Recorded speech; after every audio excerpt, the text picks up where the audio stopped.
Roger Goudi nous a à nouveau rejoint. Il était ici hier, il restera avec nous jusqu'à demain mercredi et pour nous parler des prénoms Peul. Hier, il nous parlait de Oroji.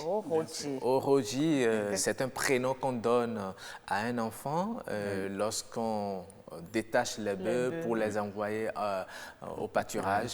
Un enfant qui naît à ce moment-là, on lui donne le prénom Oroji. Voilà. Et aujourd'hui, vous êtes venu avec quel prénom? Merci beaucoup. Aujourd'hui, je suis venu avec un prénom qui parle du retour des bêtes du pâturage. C'était quand même prévisible, quand vous ouvrez. Hier, Roch en parlait. Donc, nous allons parler de ce prénom, du retour lorsque les bêtes sont allées au pâturage le soir complètement. Vers 18h, 19h, quand les bêtes reviennent, lorsqu'un enfant naît en ce moment, son prénom c'est Diagnou. Voilà. On aura l'orthographe tout à l'heure. Et là, c'est un prénom porté par un garçon? Oui, ici, le prénom Diagnou peut être porté par un garçon comme une fille. Contrairement à Oroji, qui était un prénom spécifique au garçon.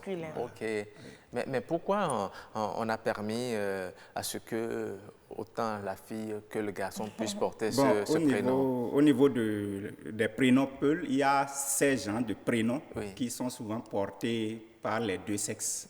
Il y a ces prénoms-là et Diagnou fait partie de ces prénoms. Bon, je ne sais pourquoi. Bon, peut-être que vous savez, je ne sais pas si c'est une explication. Vous savez, enfant, on dit « Sun Glegbenu », « Yonou Kwesi ». Et lorsqu'on dit on détache les bœufs, on veut les envoyer au pâturage, on leur demande de sortir, ça veut dire « Sun Glegbenu ». Maintenant, les bœufs reviennent à la maison, « Yonou Kwesi », ça veut dire… Non, je ne dis pas que ça tienne, mais c'est une juste explication. Nous allons peut-être continuer les recherches pour voir comment ça s'explique.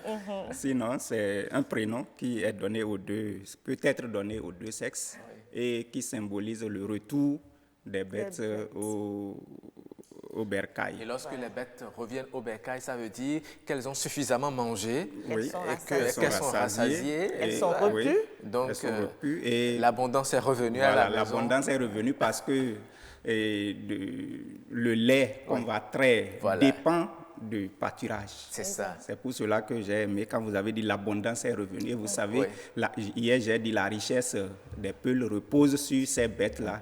Et plus particulièrement, le lait est consacré à la richesse pour les femmes.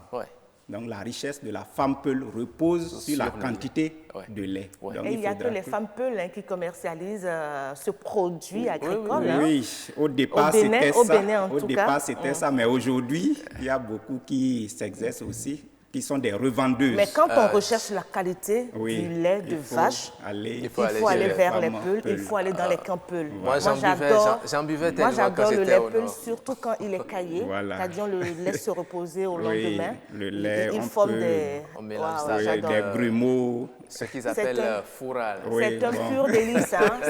Peut-être on va revenir un jour pour en parler.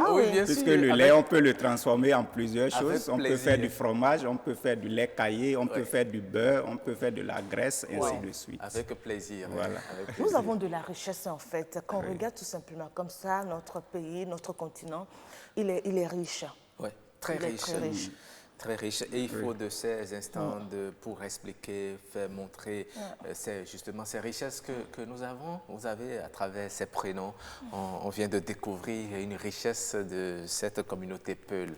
Désormais, quand moi, je vois déjà, si j'entends un Peul qui s'appelle Oroji, je sais déjà à quel événement lié sa naissance.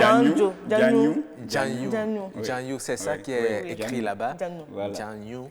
Voilà. Diagnou, ça veut dire le retour. Oui, le retour. Le retour. L'abondance. Oui. Merci.